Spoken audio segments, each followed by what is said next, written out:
are so underused, and they're so valuable for therapeutic purposes, for hydration purposes, and for nutritional purposes.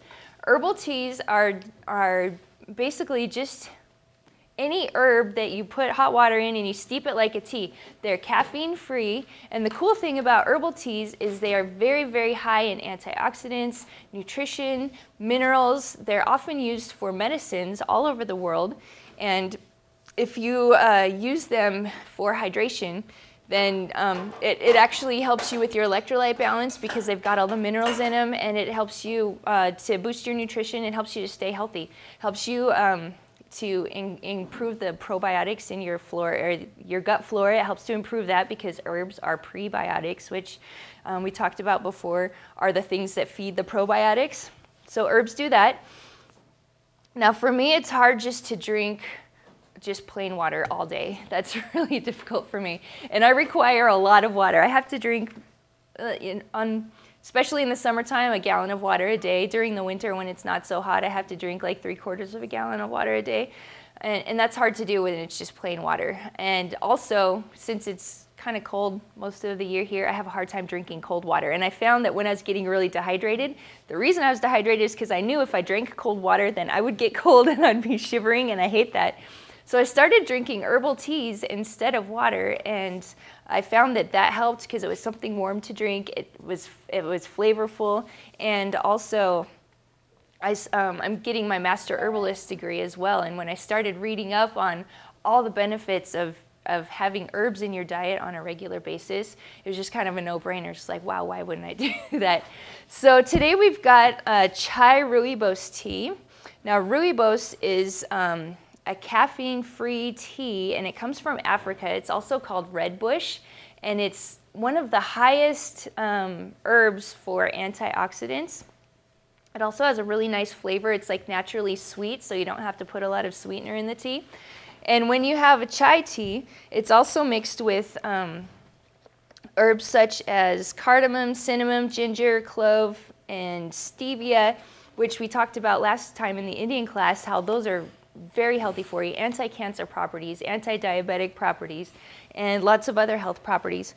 Excuse me. So what I do is every morning I've got this cool little teapot, and it's insulated, so you can make tea in the morning, and it's like a half a gallon of tea, and then you just have it all day, and you don't have to keep making tea over and over and over again. And I have a gigantic tea mug that I didn't bring. You'd laugh if you saw it. It's probably almost this big. And that's my beverage of choice. So I drink one of these in the morning, either with tea or the lemon water in it. And then I just have it all day. And this makes it really convenient to have a hot beverage all during the day that's really healthy for you. So what I do is I just put in this, I put like four to 6 tea bags in here, fill it up with boiling water. I also threw a couple cinnamon sticks in here and a couple of those little anise stars that we used for the Indian class last time. And what that does is the anise is very sweet, so it adds a sweetness, so you don't have to add extra sweetener if you put the anise in. The cinnamon is really good for its anti-diabetic properties and its antioxidant properties. So in this, you've got your electrolytes being balanced because of all the minerals. You've got anti-cancer, antiviral, antibacterial properties in your tea, and and plus it tastes great. So my daughter loves chai tea. That's her favorite, so we drink it all the time. Now, when you drink this, you can either just drink it straight, which is what I do, but my daughter really likes to fancy it up, and so traditionally chai tea has a little bit of milk and honey in it. So we have raw local honey and some of our nut milk that we just made. And all we're going to do, I'm just going to pour a little glass, and then they can mix it up for you guys later. So here's what we do, and here's how easy it is. It's just a matter of boiling a thing of water, making tea. We'll put a little bit of honey in there and a little bit of milk, and it's such a tasty beverage. Now for the women in here, well, guys, it works for guys too, but raspberry leaf tea it's just, the leaves of raspberries, and that is, it's the most amazing herb for women's health. You can use it from everything from PMS to cramping. It's amazing for a pre-pregnancy herb and also during your pregnancy. It helps to balance your hormones. It helps to make pregnancy easier. It helps to reduce morning sickness, and it also helps to make your delivery a lot easier. And people that drink women that drink raspberry tea, like at least 3 cups per day, their hormones are more balanced, their pregnancies are easier, their PMS is decreased, and it's also, it's very high in magnesium and minerals and calcium. It's one of the top herbs used for colds and flus. It actually helps to improve your immune system and to kill off colds and flus. So I recommend raspberry leaf tea to everybody to drink on a daily basis. I've been told that it tastes a little bit like black tea. Once you brew it, it's kind of like a weak black tea. So if you like black tea, great, that's a great alternative. But you can also put other stuff into your raspberry leaf tea, like I throw in cinnamon sticks and anise stars and maybe a couple chai tea bags, and then that kind of flavors it up so it actually tastes good. It's great for giving to little girls that are in their tween age, getting them ready for their menstruation. It's the perfect way to get their hormones balanced, and it helps them actually go through puberty a lot easier because they don't have the big hormone swings as much, because the raspberry leaf tea is helping to balance out their hormones. So those are the 2 I recommend, is the Rooibos and the raspberry leaf tea. Just put a little bit of milk in there, and it's delicious, I promise.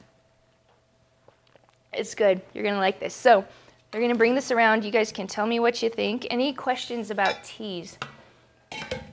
Should we talk more about herbs, or is that interesting to you? Yes, talk more about herbs? Okay. Here's one cool thing I learned. There you go. While I was taking my master herbalist training, when you are sick with a cold or the flu, one of the best things you can do is drink diaphoretic teas. A diaphoretic tea is something that makes you sweat. When you sweat, you're getting all the toxins out through your pores. That's one of the best ways to detoxify, which is what you need to do when you're sick. Some of the diaphoretic teas are mint, catnip, yarrow, raspberry leaf tea. Those are the top ones I use. And what you do is you try to make yourself sweat as much as possible. So when I'm sick, I go sit in the bath. I sit in a bath that's as hot as I can possibly get it. You put Epsom salts in the bath and a little bit of baking soda, and what that does is it draws the toxins out of you. And then you drink as much diaphoretic tea as you possibly can. And what that does is the heat from the bath, the Epsom salts in the tub pull the water out of you. The diaphoretic tea makes you sweat so that it's like you're sweating from the inside and from the outside. And what that does is it just helps to detoxify you really quickly. The heat makes it so the bacteria that are making you sick, they reproduce at a faster rate, and they kind of like poop themselves out. They just, you know, they reproduce so fast that they're just done. So instead of reproducing slowly and it taking a long time, it speeds up their metabolism so that it just gets it over a lot faster. Now with diaphoretic teas, be careful, because if you drink them hot, it will make you sweat. If you drink them cold, it'll make you pee. So just be careful not to drink them cold right before you go to bed. I've done that before, and it doesn't turn out well. So those are my 2 big tips right there for teas, is raspberry leaf tea for everybody, especially for females. And then if you're sick, first thing you need to do is a diaphoretic tea and get yourself nice and hot and sweating. Any questions?